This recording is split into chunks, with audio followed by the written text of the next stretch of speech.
Right, Friday at the Spanish Grand Prix. Been a good day today. It's been a hot day. The weather's been glorious, beautiful sunshine, which means temperatures have been quite high. Track temperatures, critically, were quite high, and certainly a world apart from the track temperatures that we had the last time the cars were here in pre-season testing back in February, of course. So a completely different experience for the teams to get their heads around, to start understanding how the tyres interact with this brand new surface here in Barcelona under these conditions and in these temperatures, and it produced a few surprising results. By the way, I'm in a taxi because I'm on the way into the city. I've got to give a talk tonight at one of the hotels here in Barcelona to a group of Americans who are here following the Formula 1, to watch the Formula 1, give them a bit of an update on what's happened over the course of the day. I do this every year that I come to Barcelona, same kind of group or same company, and it's a nice little talk. It's a very relaxed, it's only a small group, I think about 10 people, just to give them a bit of an explanation, a bit of an insider's view, I guess, on what's happened at the track today. So that's all good fun. So I'm on the way to that now. I am going to, I know I said yesterday that I would start looking into more detail of the upgrades, like the McLaren upgrades on the car. I think what I've decided to do is I'm going to do a standalone video for the McLaren car, also probably for the Red Bull car, because that's substantially different as well, and then another one perhaps for some of the other smaller updates up and down the pit lane, just because I haven't really got time to go into the depth that I'd like to here this week with all the other stuff I've got going on. So I thought I'll try and do that maybe Monday or Tuesday. I'll have a much more in-depth look at some of the big changes to the cars, because there have been quite a few. A lot of work been going on back at those F1 factories ahead of this race. So today we found some surprising results, as I said. Some teams, I mean, the performance seems to have swung considerably. If you go back a race where Ferrari, and the last couple of races where Ferrari have had the upper hand in terms of managing their tyres and in terms of overall performance, and Mercedes have been playing catch-up. Well, today it's been the other way around. Mercedes have been looking very, very strong here on this very smooth racetrack. Seems to be a symptom of their car that on the less abrasive tracks, they seem to fare much better. If you think back to places like Russia historically, also a very smooth track, the Mercedes has always gone well. Particularly Valtteri Bottas, actually, in those conditions in the past. So the Mercedes working very well today. Top the timesheets, I think, in both sessions with Lewis and Valtteri. Ferrari struggling a bit more. Now, and I must say also, Red Bull very much in the mix. Absolutely right up in there. We have got a three-way fight this weekend for sure between the top three teams. I can't believe I just said for sure. I hate it when everybody in F1 says for sure. All the drivers say for sure all the time. Just done it. Anyway, we've got a three-way fight absolutely on our hands, which is great because it means that the race is absolutely unpredictable. I couldn't call it at this stage.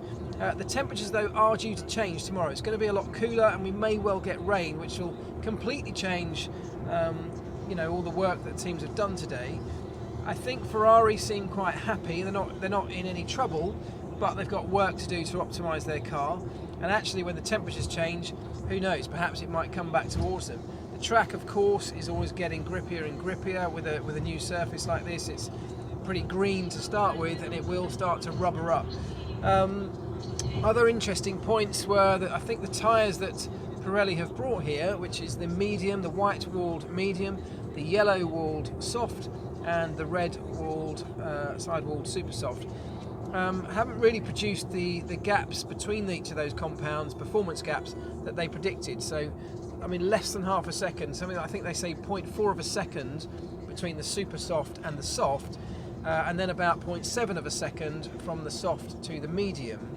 Now, what that could mean, and I think is highly likely at this stage to mean, and obviously very weather dependent, but it means that the super soft, which is not giving single lap performance, it's actually not degrading very much. So over a long run, which is not what you'd have expected, the super soft seems to work well, but over the single lap they're struggling to get them to temperature. The soft tyre, the middle of the three, seems to be working much better, and actually seems like the tyre of choice particularly for Mercedes at this stage, and it may well be that that's what we see the tyres, the guys qualifying on, because starting the race on the soft tyre is probably likely to be the better strategy, or give more options when it comes to strategy on Sunday.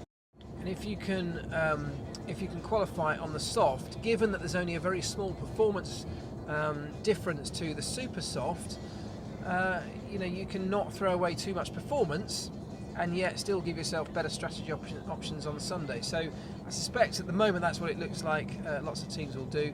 However, as I say, the weather, rain and temperatures could well change things tomorrow.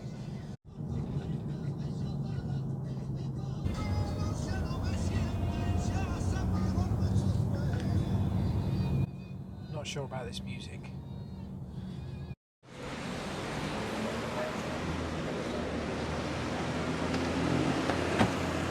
Okay, right, we are in the heart of Barcelona. What a beautiful evening it is. And I've just got to go and walk around to this hotel now. The other thing today that really affected the cars on track was the wind. Really gusty winds around some of the more exposed parts of the racetrack, turns 4, turn 7, really upsetting the cars, and lots of drivers were really affected by it and really struggled. Lots of people spun off. Daniel Ricciardo put his car in the wall, only gently luckily, but he did put it in the wall. So really real big issues with that and those parts of the track, and again partly down to the low grip. Cars are much faster than last year, which is obviously great to see, we love that. And other things of note were that it was great to see Robert Kubica back in the car for FP1 today, so that was nice, did a good job, but he was in a car that is, woefully bad. That Williams at the moment is not a great car. They were 19th and 20th on the timing sheets at the end of FP1, but Robert Kubica did significantly outpace Lance Stroll, which is obviously all he can do up against his teammate. So all in all, a good day, and I think we've got a great race weekend on our hands, because as I said earlier, the top 3 teams, there is nothing between them. They are mighty close, and I cannot call which one of them will come out on top when it comes to race day on Sunday afternoon. Right, I'll go into this hotel and do this talk.